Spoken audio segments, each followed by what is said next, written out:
Comment te mettre dans la peau d'un vrai entrepreneur? Comment gérer les problèmes, les difficultés pour ne pas te planter? Comment circoncire toutes les petites difficultés qui peuvent arriver? Bonjour, je suis Jessica Gédé, entrepreneur dans la restauration, l'immobilier, l'agroalimentaire et l'esthétique. Je vis entre l'Afrique francophone et l'Europe. Et si je fais cette chaîne, c'est parce que j'ai constaté que beaucoup d'Africains, dans la diaspora et au plan local, avaient de la méfiance par rapport à entreprendre en Afrique, à cause des mauvaises perceptions qu'ils ont sur l'entrepreneuriat sur le continent. Vous voyez, je n'ai pas parlé de difficultés à entreprendre, j'ai parlé de mauvaises perceptions. Mais quelles sont donc ces fausses perceptions? Je vais vous en citer quelques-unes. On a la perception qu'entreprendre en Afrique est beaucoup plus difficile qu'ailleurs, voire absolument dangereux. On perçoit le business dans nos pays comme sans vraies règles, sans garde-fous, avec beaucoup de difficultés au niveau de la ressource humaine, c'est-à-dire le personnel. Mais moi, je m'inscris en faux contre toute cette perception erronée que beaucoup d'Africains ont et qui transmettent malheureusement aux autres qui voudraient entreprendre en Afrique. Déjà, on va essayer de savoir d'où vient cette mauvaise perception. C'est très simple pour moi. Elle vient du fait que certaines personnes se sont lancées dans l'entrepreneuriat sans guide, sans garde-fou, et elles ont foncé tête baissée et est arrivé ce qui devait arriver. Elles se sont cassées les dents. Mais au lieu de comprendre qu'elles s'y étaient pas bien prises, qu'elles avaient mal fait, elles ont simplement fait circuler l'idée que entreprendre en Afrique, c'est hyper difficile, voire impossible. Une fois ce constat fait, j'aimerais poser une question. J'aimerais vous poser une question. Comment ça se passe pour les Libanais? Comment ça se passe pour les Français en Afrique? Parce qu'ils ont les mêmes difficultés. Pourtant, dans les avions à destination de la Côte d'Ivoire, c'est mon pays, on trouve un paquet de Chinois, un paquet de Français, un paquet de Libanais. Il y a tout le monde là-bas qui va pour le business. Ces gens-là courent pour aller vers l'Afrique. Ils se font plein d'argent, déglinglant du pognon comme pas possible. Et les Africains disent non, c'est dangereux. On n'y va pas, on a peur.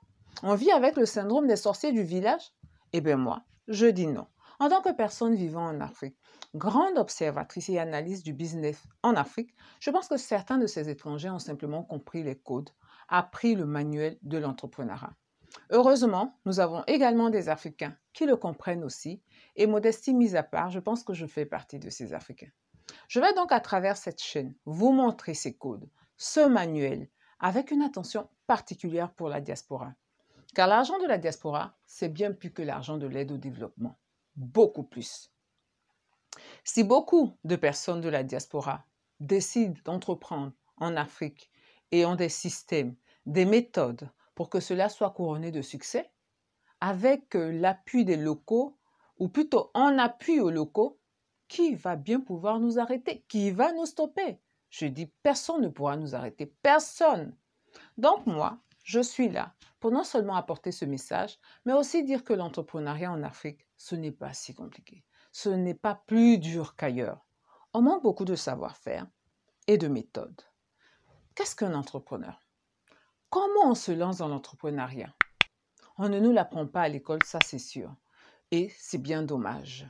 La plupart des personnes qui sont également en Europe, ce sont des salariés. Donc, ils n'ont pas ce truc-là, ils n'ont pas ce savoir par rapport à l'entrepreneuriat. Ils n'ont pas ce manuel sur l'entrepreneuriat.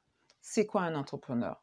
Je ne parle pas des personnes qui disent on va mettre notre argent, je peux mettre mon argent où, qui se lancent comme ça, qui vont claquer leur argent et qui se cassent la gueule. Non, je ne parle pas de ça. Avant de mettre ton argent, avant de dire que tu veux entreprendre, il te faut un manuel. Il te faut un guide dans ce dont tu veux entreprendre.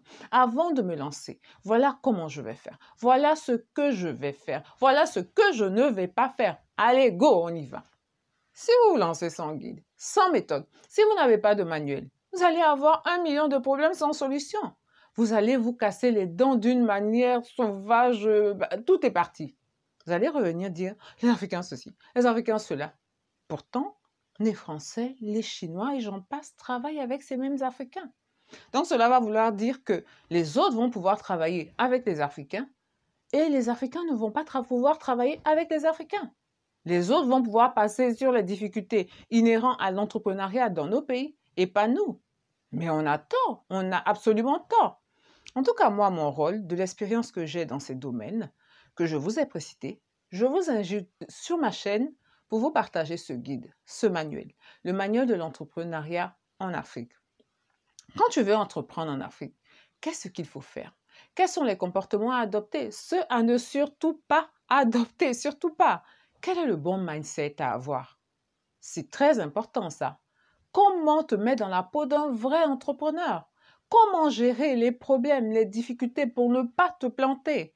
Comment circoncire toutes les petites difficultés qui peuvent arriver? En tout cas, ici, avec moi, nous allons démystifier l'entrepreneuriat en Afrique. Mon objectif en créant cette chaîne est donc d'amener le maximum d'Africains à répondre à l'appel entrepreneuriat de notre continent. Car si nous ne le faisons pas, les autres vont le faire à notre place. De toutes les façons, ils le font déjà. Je terminerai en disant que l'Afrique, c'est un paradis.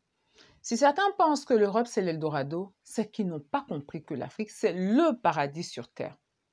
Simplement, c'est un paradis qui, comme le diamant, comme l'or, a besoin d'être travaillé, a besoin d'être poli pour qu'il puisse scintiller de tous ses feux. Je vous invite donc à me suivre sur ma chaîne 2 fois par semaine pour pouvoir polir et faire scintiller l'entrepreneur qui est en vous. Je me représente, hommes et femmes de valeur. Je suis Jessica GD et j'espère qu'on va faire la route ensemble.